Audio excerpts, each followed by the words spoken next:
lahir beta pusaka abadi nan jaya Indonesia sejak dulu kala selalu dipuja-puja bangsa. Di sana tempat lahir beta, dibuai dibesarkan bunda, tempat berlindung di hari tua sampai akhir menutup mata.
Lembaga anti korupsi Republik Indonesia, bersatu kita teguh, bercerai kita runtuh.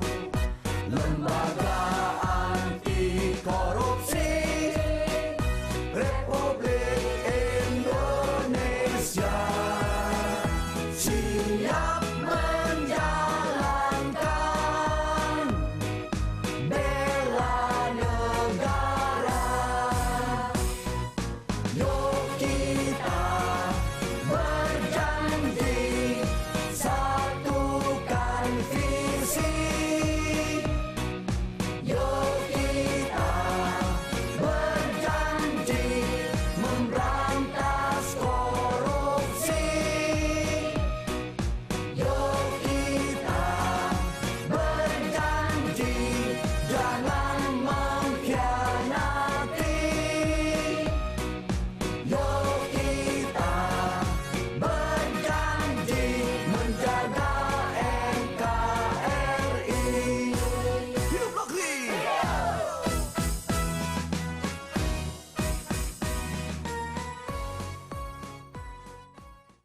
Salam Lagri. Lagri, yes. Lagri, yes. Lagri, yes.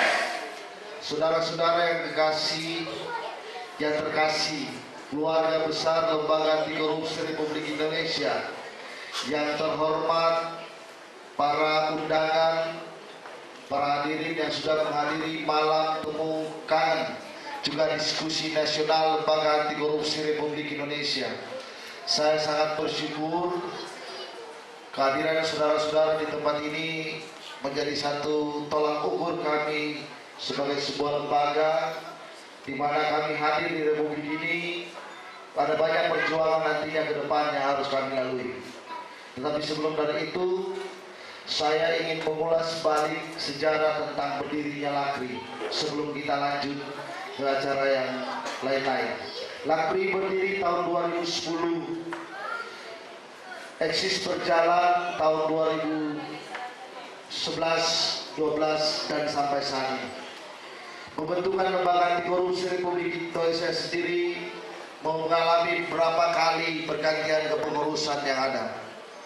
Dan sampai saat ini, malam ini, kepengurusan yang ada dibakukan, dinyatakan sebagai kepengurusan yang resmi oleh Dewan Pendiri Lembaga Anti Korupsi Republik Indonesia yang nantinya akan kita sahkan lewat akte notaris yang ada. Seperti itu, supaya nantinya berjalan untuk 5 tahun ke depan. Lanjut, LAKRI sudah memiliki kepengurusan di beberapa provinsi, kabupaten kota yang ada di Republik Indonesia. Di Papua, Papua Barat, Kalimantan Timur, Kalimantan Selatan, Kalimantan Barat, Sulawesi Utara, Sulawesi Selatan, Sulawesi Tengah, Gorontalo, sampai ke Maluku, ada juga di NTT, Bali, Sumatera, itu ada di Riau, di Kepulauan Riau, juga ada di Lampung, dan lain-lain tempat. Intinya kepengurusan LAKRI sudah mencakup hampir setengah dari provinsi yang ada di Republik Indonesia. Saudara yang terkasih, banyak perjuangan yang kami lalui, yang kami hadapi, banyak tantangan yang kami hadapi ketika LAKRI ini berjalan. Tantangan yang kami dapat pertama adalah rasa pesimistis dari masyarakat tentang adanya LAKRI ini sendiri. Pesimis karena banyak lembaga yang berdiri di Republik ini, Pak. Banyak sekali organisasi-organisasi yang berdiri di Republik ini. Tetapi banyak sekali yang sangat mengecewakan masyarakat. Karena apa? Karena dengan lembaga-lembaga atau organisasi-organisasi mereka terjadi pemerasan, terjadi penipuan, terjadi kejahatan-kejahatan yang justru menggunakan nama organisasi dan kelembagaan. LAKRI tidak akan luput dari permasalahan-permasalahan seperti itu. Oleh sebab itu saya berharap ketika anggota LAKRI yang ada di daerah berjalan sesuai dengan tupoksinya masing-masing. Kita datang bukan untuk pamer seragam kita. Kita datang bukan untuk pamer KTA kita. Kita hadir bukan untuk itu. Tetapi kita bertujuan untuk mendidik masyarakat supaya masyarakat lebih mengerti dan memahami apa itu korupsi. Bagaimana itu korupsi. Dan bagaimana masyarakat bisa berperan dalam pemberantasan korupsi sesuai dengan PP 71 tahun 2000. Oleh sebab itu, LAKRI ini ada dari Sabang sampai Merauke, nantinya akan seperti itu. Saya harapkan semua kepengurusan yang di daerah berjalan sesuai dengan koridornya masing-masing. Kita tidak boleh melanggar hukum, tetapi kita harus mematuhi hukum. Karena kita akan menjadi teladan kepada masyarakat yang lain. Bukan ketika jadi anggota LAKRI, pakai seragam LAKRI, bawa anggota KTA LAKRI hanya untuk peras-peras guru-guru, hanya untuk peras-peras kepala-kepala desa.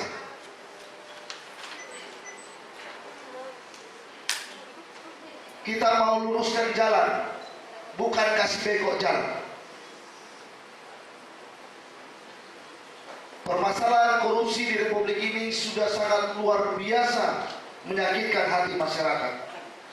Bagaimana kalau organisasi hadir hanya untuk menyakiti hati masyarakat juga? Dan kami harapkan kita dapat bekerja sama dengan organisasi-organisasi lain, yayasan-yayasan, dan media-media yang ada supaya kita sama-sama bergandengan tangan, sama-sama kita memajukan organisasi, sama-sama kita memberantas korupsi. Seperti apa ya? Mungkin kita melakukan seminar-seminar, melakukan penyuluhan-penyuluhan, dan lain sebagainya. Kehadiran LAKRI di Republik ini sangat diharapkan oleh masyarakat. Ketika lembaga ini berjalan dengan baik, berjalan dengan benar, masyarakat akan mendukung lembaga ini. Tetapi ketika lembaga ini berjalan tidak sesuai dengan aturan main, Hari ini dia seperti bunga, Pak. Mekar di pagi hari, siang hari layu, mati, tak ada sisanya. Kita tak mau seperti itu. Tetapi kita mau supaya organisasi ini atau lembaga ini berjalan dan berdiri untuk memperjuangkan hak-hak masyarakat itu sendiri. Kita bekerja sama dengan beberapa media. Kalau bapak-bapak lihat-lihat di meja bapak-bapak ada tabloid-tabloid nasional. Kebetulan mereka adalah partner atau media partner dari LAKRI. Kita bersama-sama berjuang. Ketika ada temuan di lapangan, anggota LAKRI lewat media-media partner ini akan melaporkan atau menyampaikan ke masyarakat, disampaikan ke masyarakat lewat media-media ini. Kenapa demikian? LAKRI tidak bisa berjalan sendirian.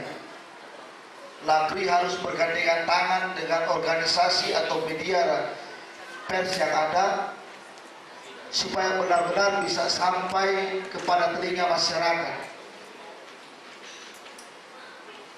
Ketika ada kegiatan-kegiatan yang LAKRI lakukan nanti bisa disampaikan langsung kepada masyarakat. Lembaga ini ada dan siap untuk bekerja sama dengan masyarakat.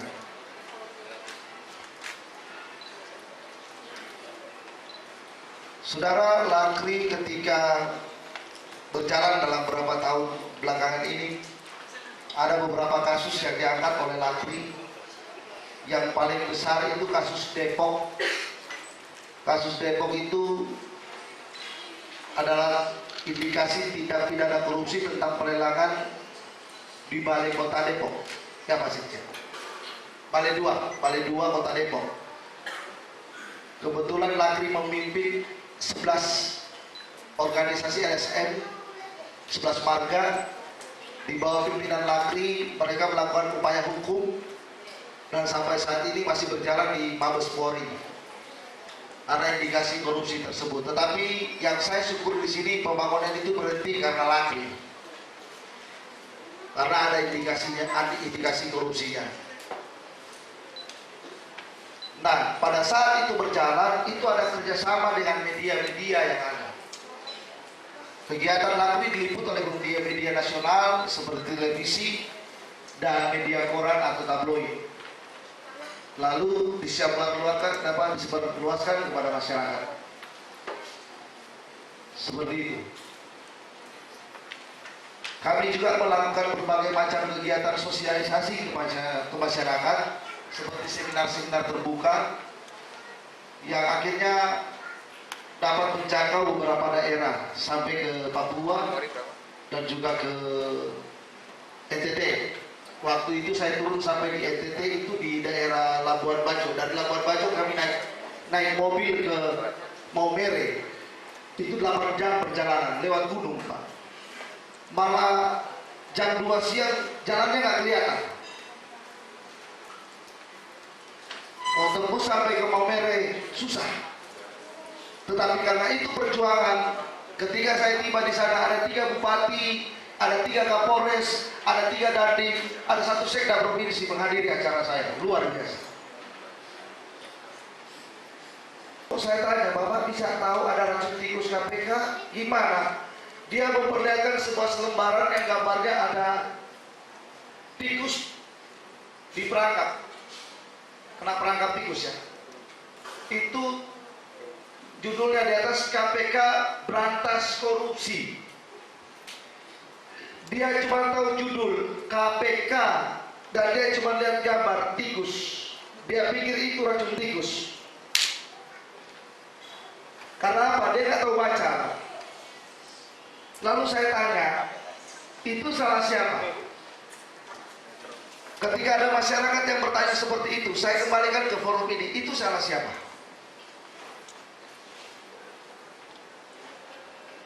Ada yang bisa jawab? Bisa nggak saya minta jawaban? Itu salah siapa?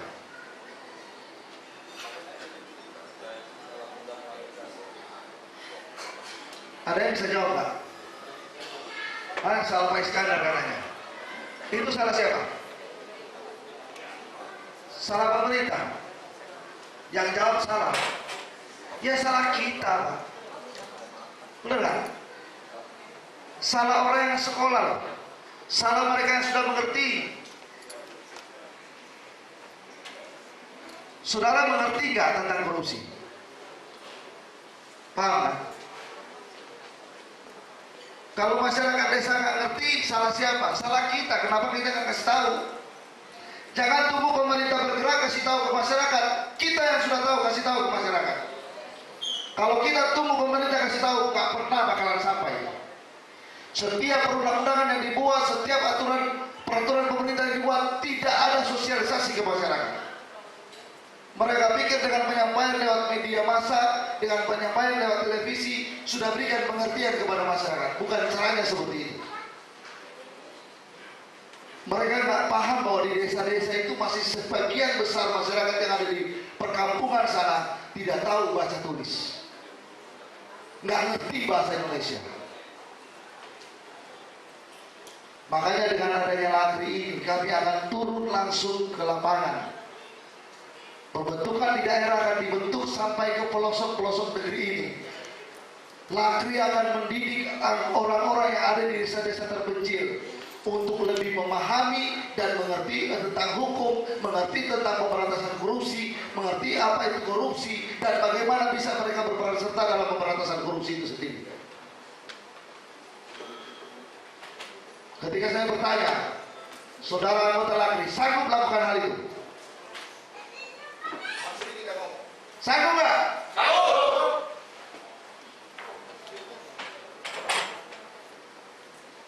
Dengan kata sanggup itu, mari kita berbuat buat bangsa ini. Kalau bukan sekarang, kapan lagi? Kalau bukan kita, siapa lagi? Salam LAKRI, LAKRI, LAKRI. Sekian, terima kasih. Buat Ketua Umum.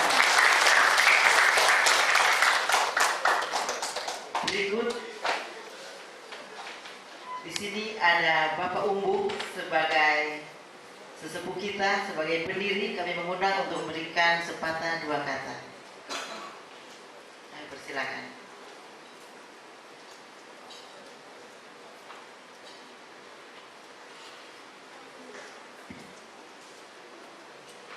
Halo, selamat malam. Terima kasih kesempatan diberikan untuk menyampaikan satu dua kata. Bapak, Ibu yang saya hormati, terutama Dewan Pengurus yang saya cintai, dan kita semua yang hadir pada malam hari ini. Kesempatan ini, sudahkah pokok-pokok permasalahan itu kita bagi demi waktu dan waktu untuk memecahkannya. Jadi di sini sebenarnya adalah mencari solusi daripada tugas lembaga ini. Pertama, membuat program yang sangat jelas. Mungkin di dalam anggaran dasar, anggaran rumah tangga, visi dan misinya itu sudah tercermin di situ. Dan bagaimana mengaplikasikan apa yang masalah penyelamatan bangsa dan negara ini. Kalau tidak, sulit. Ibu Bapak, pada saat ini kita berada dalam suatu kondisi yang tergoyang sekali, terguncang sekali. Banyak yang dirubah, undang-undang dasar sekalipun juga itu sudah banyak yang dirubah. Sebenarnya kalau saya tidak perlu dirubah, tetapi bagaimana mengaplikasikan isi daripada undang-undang dasar itu menjadi satu undang-undang yang harus dilaksanakan.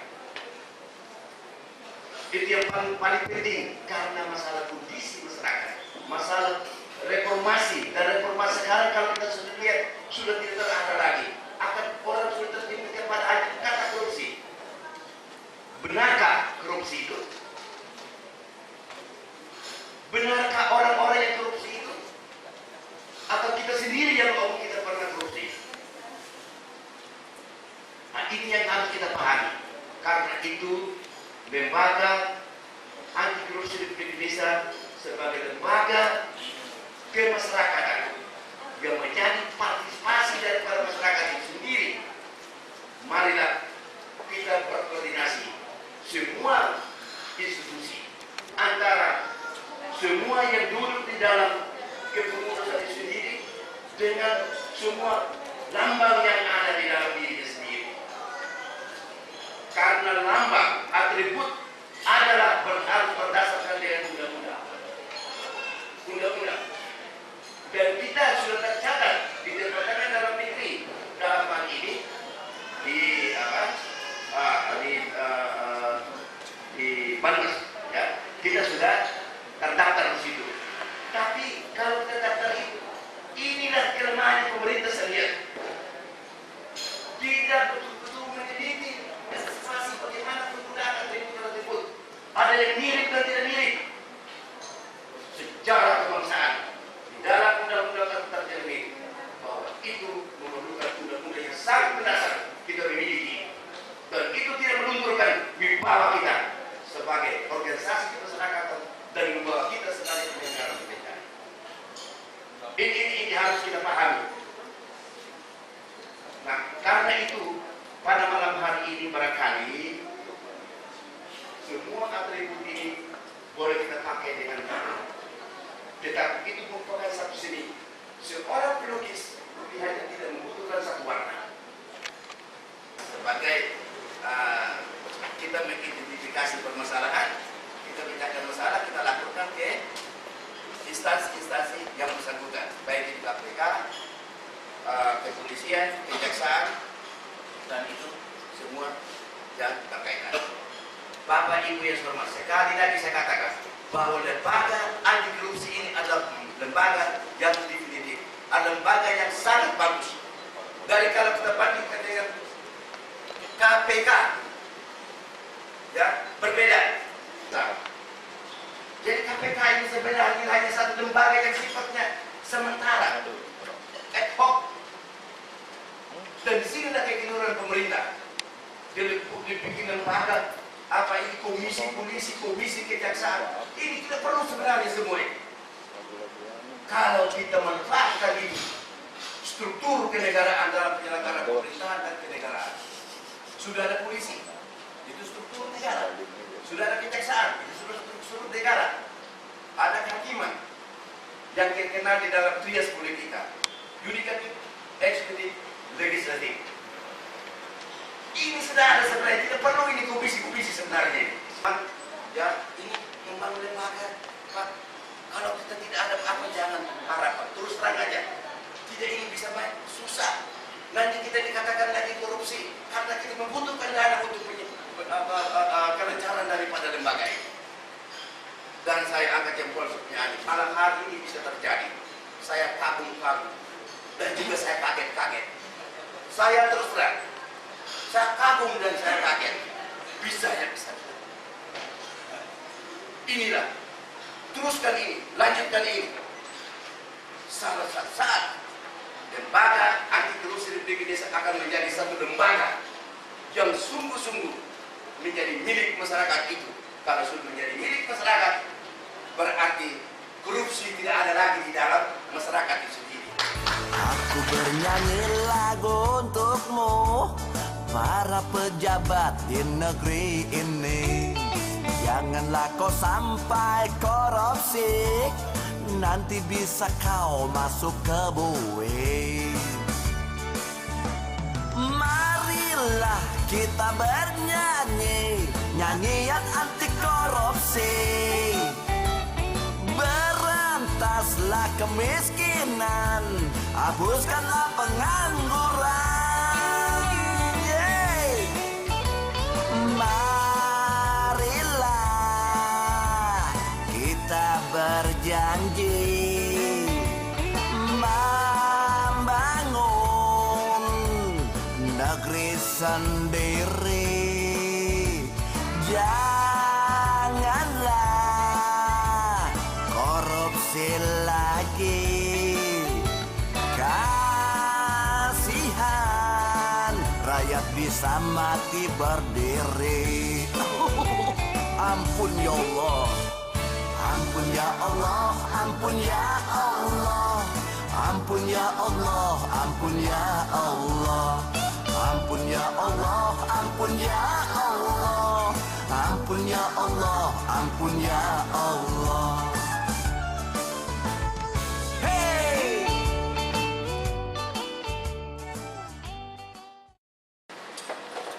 Mungkin sesi ini sebelum ketiga bapak yang baru tampil untuk membawakan beberapa pengarahan, mungkin ada tanya jawab. Kalau saya ingin bekerja, contohnya katakanlah saya tahu ada korupsi di satu badan dinas, gitu. Apakah saya sudah bisa terjun untuk sebagai spionase di dalam hal ini, ya? Contohnya saya di Bogor. Padahal sebenarnya saya belum tahu saya sudah dilantik belum jadi pengurus. Apakah saya sudah bisa melakukan ini?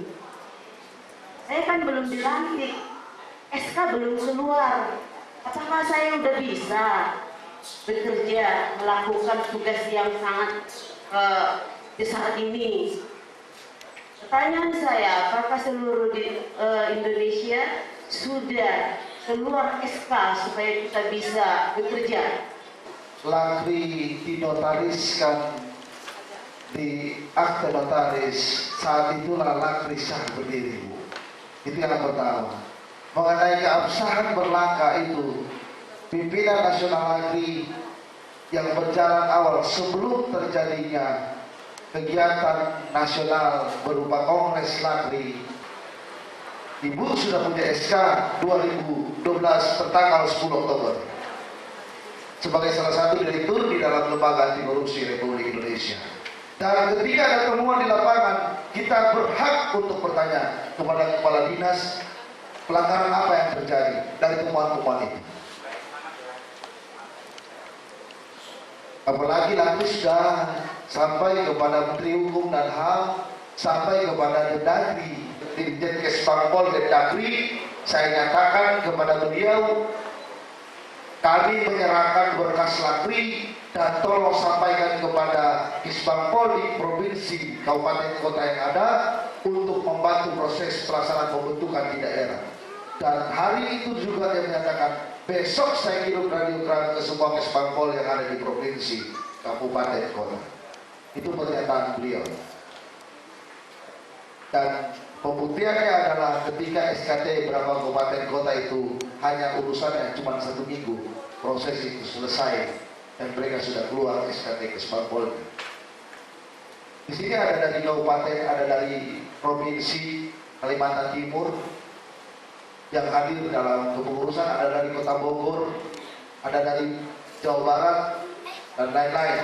Saya mau tanya Pak Rudian, ketika jalan sebagai anggota Lakri, saudara ketika bertanya ke kepala dinas, saudara sudah jalan dengan surat tugas ketua umum, berjalan nggak? Ya. Ketika di Kalimantan Timur berjalan dengan SK ketua umum, saudara berjalan nggak? Ada tantangan dari pemerintah kan? Nah, itu bukti bahwa Lakri sudah ada. Banyak yang awam, tapi banyak juga yang ngerti, tapi mereka takut. Jadi saya sering dipertanyakan gitu. Seandainya kalau saya ungkap ini, seandainya saya informasikan ke Pak Tobing sebagai anggota Lakri. Jadi dari tim itu nanti akan melakukan investigasi lapangan kebenaran informasi. Kita akan menggali sampai menemukan fakta hukumnya. Fakta itu nanti berupa surat menyurat, berupa visual foto, atau berupa uang. Nanti kita temukan. Setelah kita temukan, tentunya kita buat dokumennya untuk segera kita masukkan ke barang surat hukum. Kalau memang di dalam kasus itu ada yang merasa terancam, tentu kita juga akan memberikan perlindungan hukum. Perlindungan diri kita juga akan laporkan ke LPSK. Tentunya seperti itu. Kita sudah mengambil jalan yang cukup berisiko Jadi kalau dipertanyakan bagaimana kira-kira perlindungan terhadap kawan-kawan, Upaya hukum kita berkoordinasi dengan pihak kepolisian yang ada bahwa terjadi teror dan terjadi mungkin kalau kita lihat dulu bahasa korupsi itu dari bahasa Latin yaitu corruptio atau corruptus, yang artinya adalah kebobrokan. Sedangkan secara arti luasnya korupsi itu adalah menyalahgunakan jabatan untuk keuntungan pribadi. Jadi kalau kita lihat dari arti korupsi itu, kita bisa melihat sama-sama apa yang menyalahgunakan jabatan untuk keuntungan pribadi itu apa gitu kan. Seandainya ada seorang pejabat didatangi oleh orang yang punya kepentingan tertentu dengan membawa hadiah ini itu mungkin bisa kita artikan sebagai suatu korupsi. Tetapi kalau kita cuma hanya mengurus KTP di kantor kelurahan, itu sekarang kan tidak dipungut biaya apapun untuk mengurus KTP. Tapi kita sebagai ucapan terima kasih kita kepada pegawai lurah, kita hanya mengasih 10.000 atau 20.000. Itu tidak dipaksakan. Ikhlas kita mengasih karena kita tahu honor pegawai lurah itu berapa lah ya. Kita sedikit sekali dan itu tidak sebanding dengan kebutuhan mereka dan pengabdian mereka pada masyarakat gitu. Apakah itu juga disebut sebagai suatu korupsi?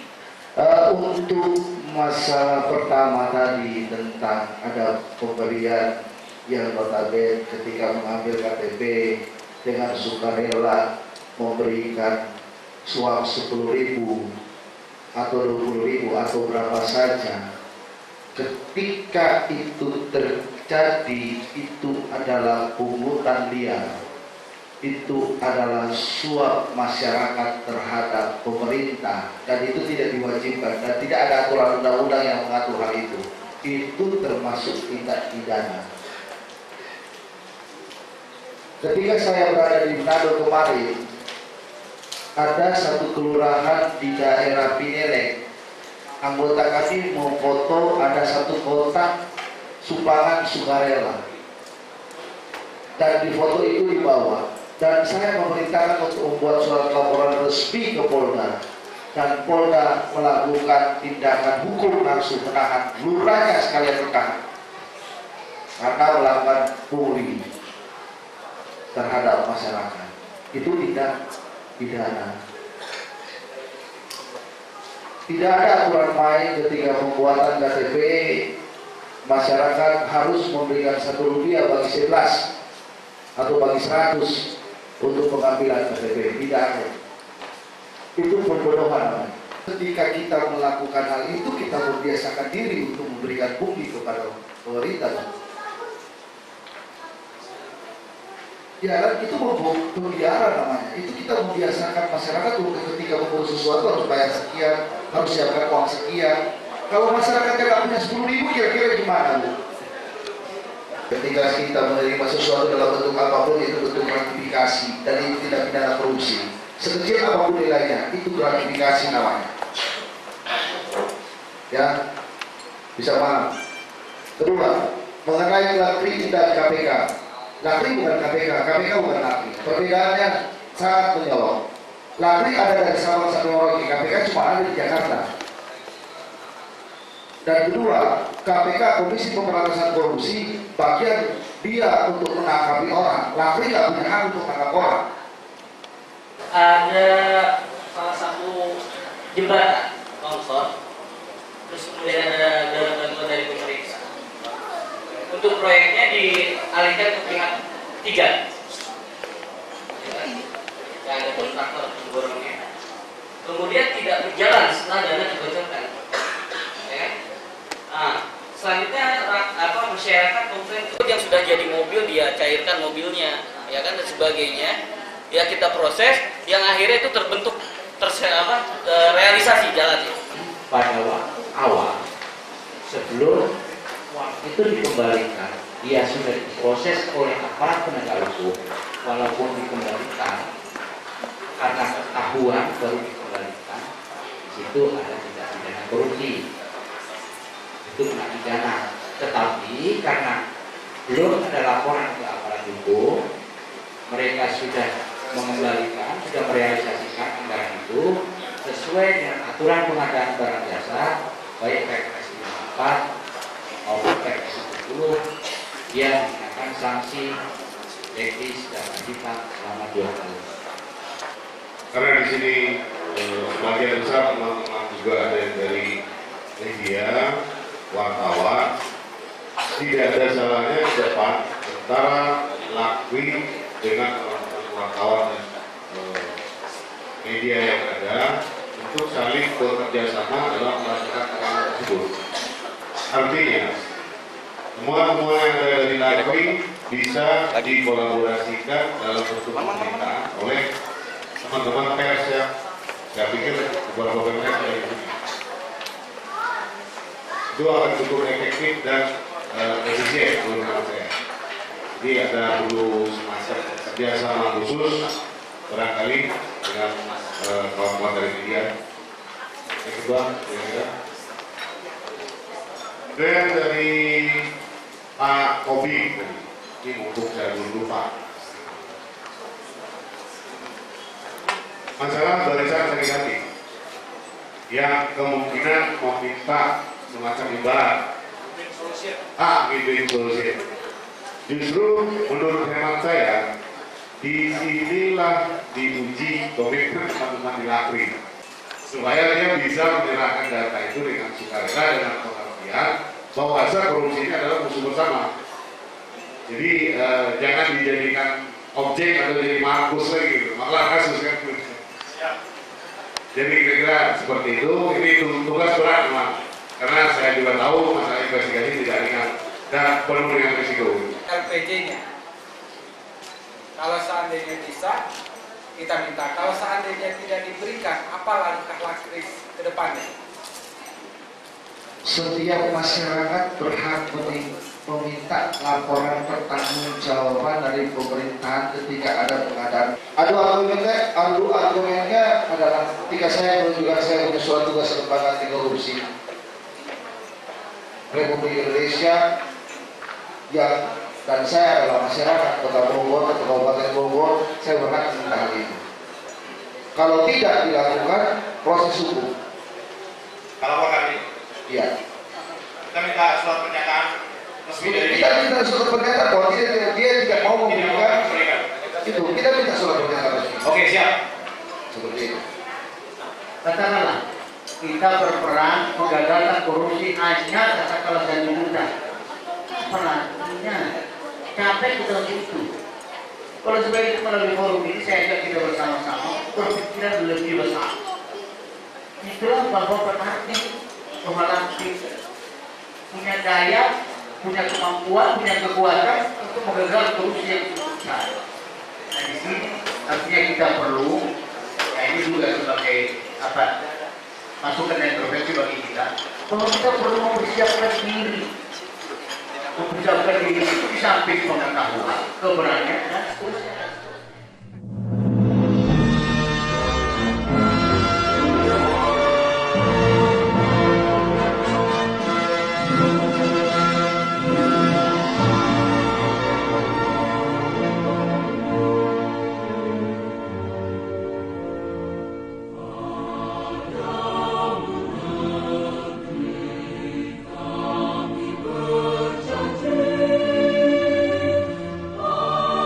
Berjanji pada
Thank you.